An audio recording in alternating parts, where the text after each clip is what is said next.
On behalf of the people of Erie County and the fans of the Buffalo Bills, no matter where they may reside, I'm deeply saddened to hear of Ralph Wilson's passing. We owe a great debt of gratitude to Mr. Wilson for choosing Buffalo as the location of his professional football franchise and then keeping the team here throughout its existence. Our community would not be the same without the Buffalo Bills. It is in some ways the glue that binds us together as Buffalonians and Western New Yorkers. And we have Mr. Wilson to thank for this. He was a man of great integrity who kept his word to our community. My thoughts are with Mr. Wilson's wife, his daughters, and his entire family, as well as the entire Buffalo Bills organization at this sad time. To honor Mr. Wilson and his great commitment to this community for more than 50 years now, I am ordering that all flags of Erie County government buildings be at half-staff until his funeral. I'd be glad to answer any questions you may have now. Mark, could you put your lawyer's hat on for a second? Even in the simplest of estates, it takes a while to go through probate and straighten it out.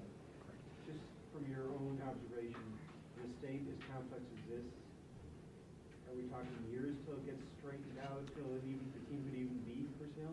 Well, one of the first things I want to remind the public is people are questioning, what does this mean? Does this mean the Buffalo Bills could leave next year? And the answer is no. We have a 10-year lease. We just finished year one of a 10-year lease. I have the book here. This is the document that binds the team here. And I want to remind everybody, it's just not a document that was signed by Erie County in New York State. It was agreed to by Mr. Wilson and the Bills organization, as well as the NFL. And I think it's important for the public to understand that the Bills are here today. They will be here tomorrow.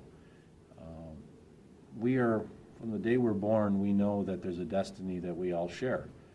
Mr. Wilson knew that probably more than most in the last few years because of his advanced age.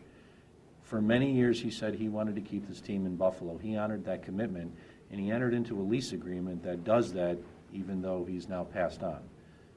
As an attorney, I know probate, estate can be a very, very long, complex process.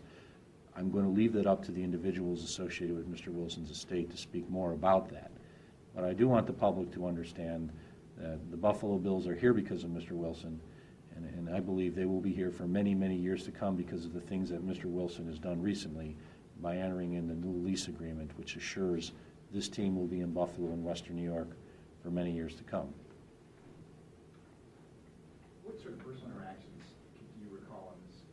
This is such a new thing to hear in the last hour. What's your first, thought of what you dealt with? Well, it's kind of ironic that it happened today when we were out at a tour of Ralph Wilson Stadium earlier today, seeing the progress that's being made on the new renovations. And those renovations, in some ways, will be a lasting legacy of Mr. Wilson because, as many people understand, and not everyone understands, the Buffalo Bills are contributing as an organization, which means Mr. Wilson, more than $30 million towards those renovations. And he will not see those renovations when people set foot in his stadium, Ralph Wilson Stadium, come fall. So it's a sad day. It's a very sad day. It's not as if you can say you didn't see it coming, but it's a sad day. We've had conversations in the past about what would happen, regardless of who the ownership of the team is, or whether I'm here as county executive, or there's a different governor 5 or 6 years from now.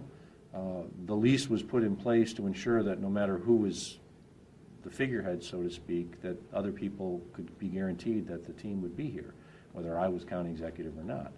So it's a sad day. And as I say, we're walking with members of the Bills organization and staff and just thinking about how good this stadium is going to look in the fall and how people are really going to be happy and surprised to see this new Ralph Wilson Stadium. And it's just very sad that he will not actually be able to see what in some ways is part of his work and part of his legacy, which is ensuring that the Bills stay in this community, but also the investment the organization is making to keep Ralph Wilson Stadium a viable stadium for many years to come. Can you just expand? You said that you had some conversations about the future of the Bills, the future of the stadium with Mr. Wilson. Can you just? I have not had those with Mr. Wilson, no. I'm sorry? I have not had those with Mr. Wilson. I previously had been quoted as noting that this lease is a 10-year lease regardless of whether Mr. Wilson is the owner, whether I'm county executive, or the Governor Cuomo is the governor, whether it's 7 or 8 years from now. This is a 10-year lease. It's not dependent upon who was the owner at that time, who was the county executive, or who was the governor. That's what I commented on, so I want to clear up any confusion. We all love the stadium, you know, we probably won, some of us love to live with everyone. It's pretty relaxed out there. When did you find out that Mr. Wilson passed? Because it's pretty clear we left like 1/115. Nobody knew at that point. Yeah, Scotty Burchell was down eating chicken wings and happy and relaxed. Our Deputy County Executive, Rich Tobey, received a phone call from Jeff Lippman, not immediately after Mr. Wilson's passing, but fairly soon thereafter. And then we actually, I as well as Rich, were on that call, or another call with Mr. Lippman, who was leaving NFL meetings, NFL owners meetings, to go to the airport to fly back to Detroit. We expressed our sincere condolences to the family, to the Bills organization, and once again, the debt of gratitude that we owe.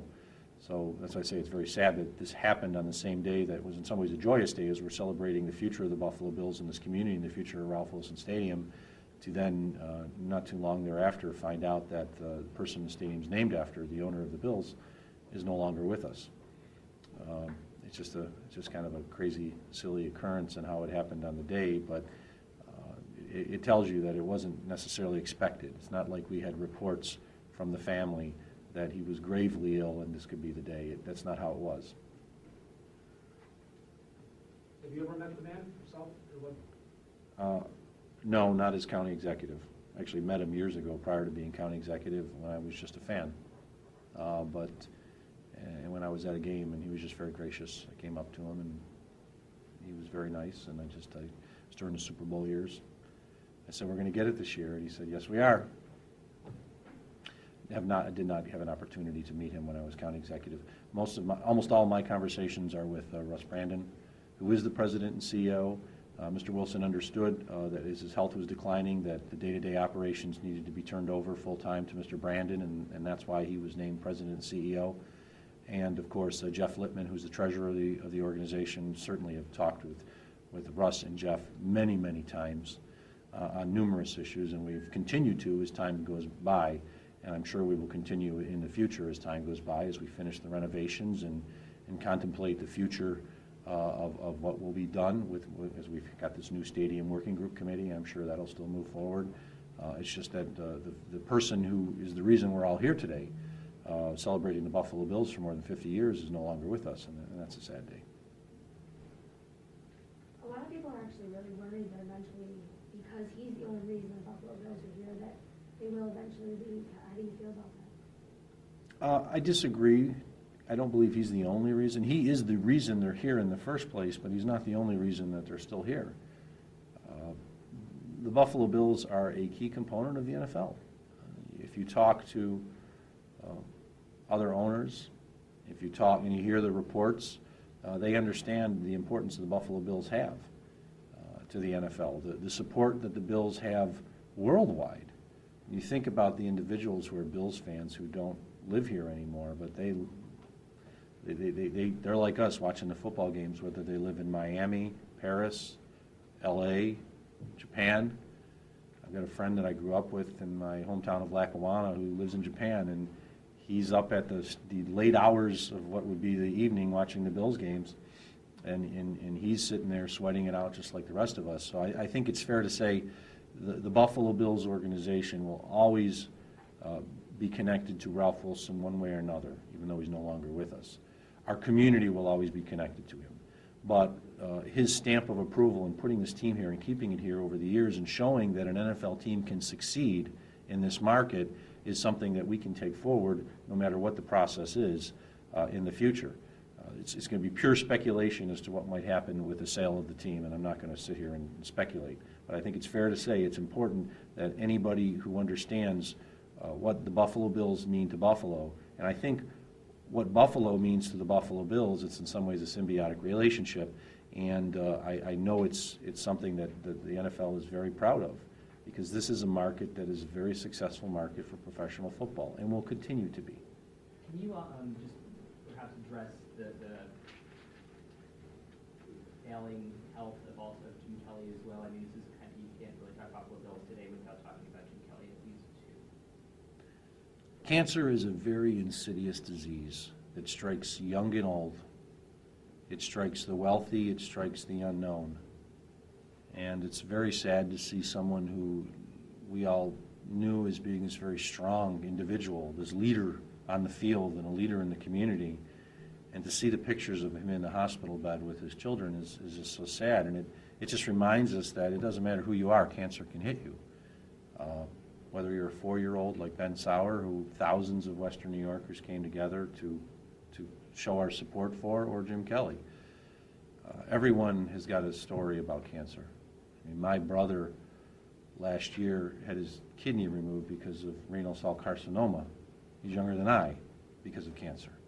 We all know individuals who we've lost because of cancer, and it touches each and every one of us. It's such a terrible disease, and our thoughts, our hearts and prayers go out to the Kelly family during this very, very difficult time. And it's sad that we're having these sort of events happen at the same time, but cancer doesn't care. And that's why I think it's important that we continue to work together as a community to do what we can to support cancer research.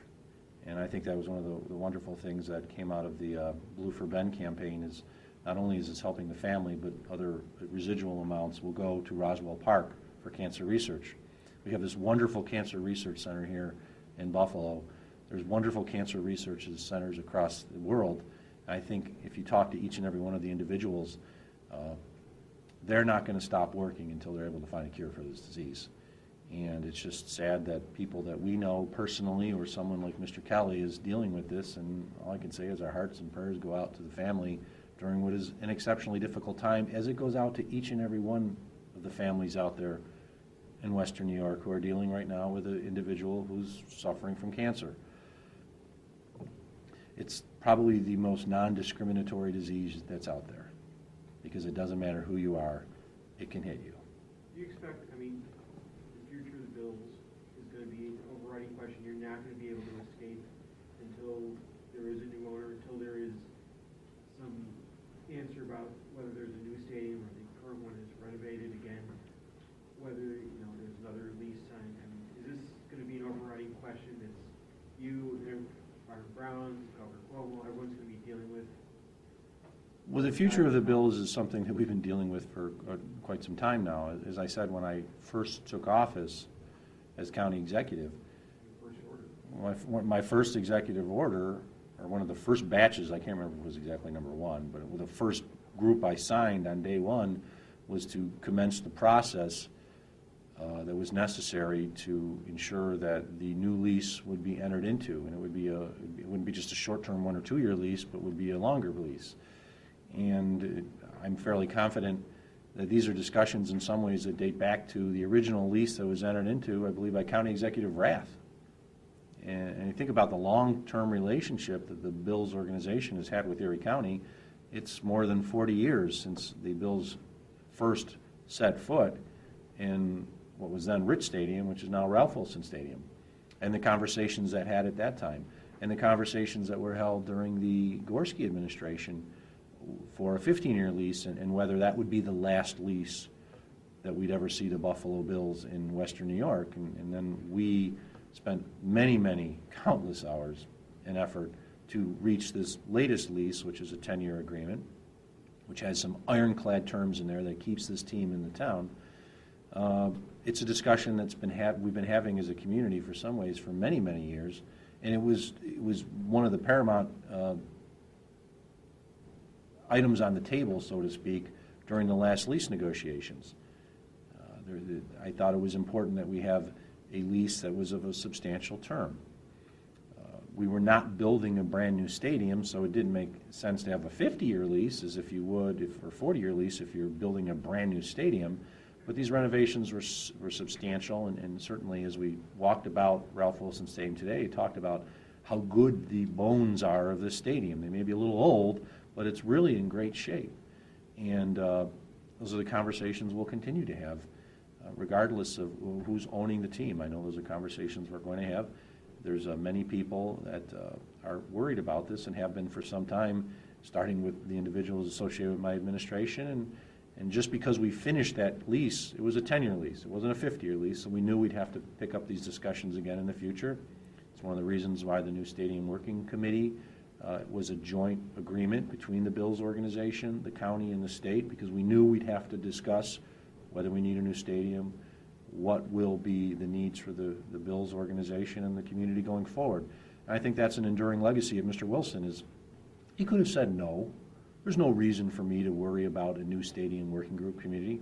There's no reason for me to invest $30 million of my money in the stadium if I'm, in all likelihood, not going to see it. But he knew that this was important to keep this team in town, and that's why he did it. And I think, as I say, we owe him a debt of gratitude for the foresight to know that the investment he was making today was something he may not see, but guaranteed the viability of this team for many, many years to come in Western New York, the place he wanted his football team to be in.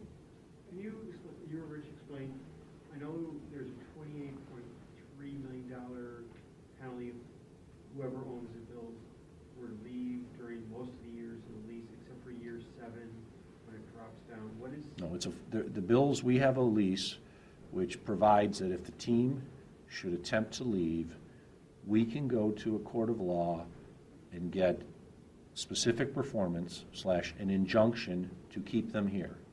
If the judge should determine that the team could move, then by contractual arrangement under this agreement we entered into here, a non-relocation agreement, then if they wanted to move at that point, they would have to pay a $400 million penalty. That's through the entire lease except after year 7, in which there is this $28 million clause that's in direct relation to the collective bargaining agreement, which will expire approximately 6 months before that timeline. The Bills organization wanted to have that in there based on what the collective bargaining agreement looked at. If a new owner should come in a year and a half from now and decide at that time they want to move the team, they cannot. The lease says they are bound to stay here. If by chance a court of law allows them to leave, they have to pay $400 million. Except for year 7, which would be year 2020? I can't. I don't know exactly, but yes, correct. After in that 1 year, there is that one time, and then once that process, that timeline ends, it goes back to the $400 million. So are the Bills? I'm just trying. Excuse me, but are the Bills bound here through 2022 or 23? It was a 10-year lease, with last year being the first year of the lease. So I've got the book here. I've got to basically count. Last year, which was 2013 season, was the first year. 14's number 2, 15's number 3, 16's number 4, 17's number 5, 18, 6, 19, 7, 20, 8, 21, 22, through 2022. You have 10 fingers. That's a good thing I do have 10 fingers. I would have had to go to the toes if it was a little longer. When this process begins, the sale of the team, do you foresee yourself having a big role in that? What kind of role do you see yourself having in that? I believe that will be a role that will generally be handled by the family, by an estate court, in all likelihood in Michigan, but I can't say. It might not be the case. Mr. Wilson